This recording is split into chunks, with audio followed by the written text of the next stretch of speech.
Hi, good day to everyone, wherever and whatever time you are listening to us.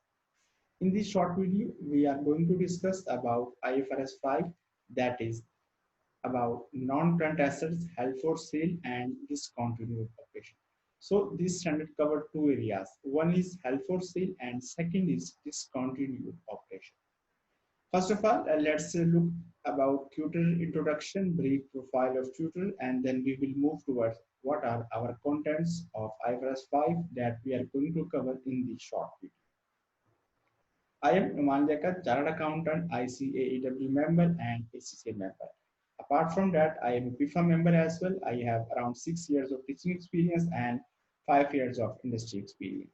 Currently, I am working as a lecturer at some university, and apart from that, I am also a tutor for ICAEW exams, ACCA, and CMA USA as well. So this was brief profile about tutor. Let's move into contents of this orientation. If you look at our contents of this IFRS 5, then first of all, we will discuss about introduction and then scope. Finally, then we will be discussing about abundant current asset. What is meant by abundant current asset? Do they meet out the definition of IFRS 5 or they don't? What is the classification and measurement criteria for held for sale? What are disposal group? As we know that IFRS 5 is basically about non-current assets held for sale. So does it mean by a single asset or a group of it? So we can discuss about disposal group in much detail in our complete class. Then we are going to look at what is impairment allocation, how we can allocate impairment to various disposal groups basically. Then finally, we will be discussing about presentation and disclosures for held for sale that are required by IFRS 5.